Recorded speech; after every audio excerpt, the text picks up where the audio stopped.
500 টাকার টিকিট 600 টাকা নিচ্ছে। আমাদের পূর্ব যা ছিল এখনো তাই আছে। সেই অবস্থা আমার কাছে চোখে পড়তেছে না। এরকম কোনো কিছু এখনো পর্যন্ত আমাদের কাছে আসে নাই।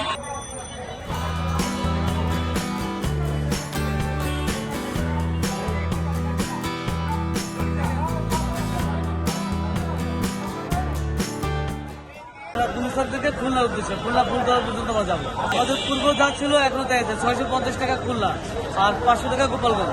কোনো সম্ভাবনা আমাদের নাই, আগেও ছিল না, এখনো নাই। আমাদের যা ভাড়া সেটাই ফিক্স ভাড়া আমাদের।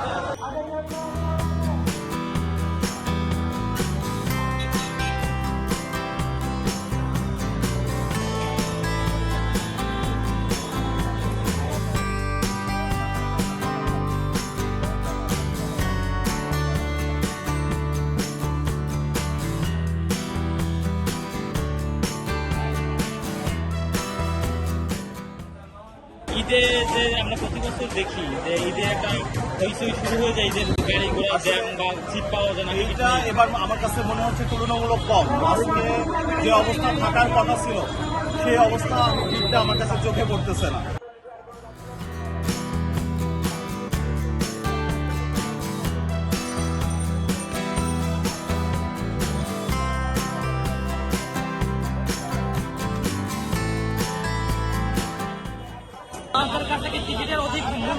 হ্যাঁ, অধিক মূল্য নিচ্ছে। 500 টাকার টিকিট 600 টাকা নিচ্ছে। বললে তো কাজ হচ্ছে না। বলে যে না দিলে ভাই মামা যাইতে পারবে না। তারপরও সিট নাই। এই যে ভিতরে অলরেডি চিল্লে বলা তো নির্ধারণ করা হচ্ছে মূল্য, সেই মূল্যর কথা কি বলেছেন? পলিসি শুনতেছে না। কোথায় যাবেন আপনি? আমি যা বললো যশোর। ঢাকা থেকে 10 কত টাকা টিকিট নিচ্ছে? 600 টাকা। নরমাল ভাড়া কয় টাকা?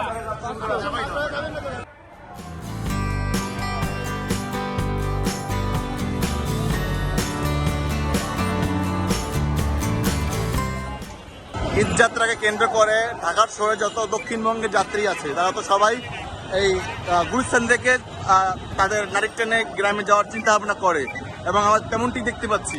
এ ধরনের কোনো গোলযোগ সৃষ্টি হয়েছে কিনা যাত্রীদের মধ্যে? না, এরকম কোনো কিছু এখনো পর্যন্ত আমাদের কাছে আসে নাই। যারা এখানে যাত্রী আছে স্যাটিসফাইড।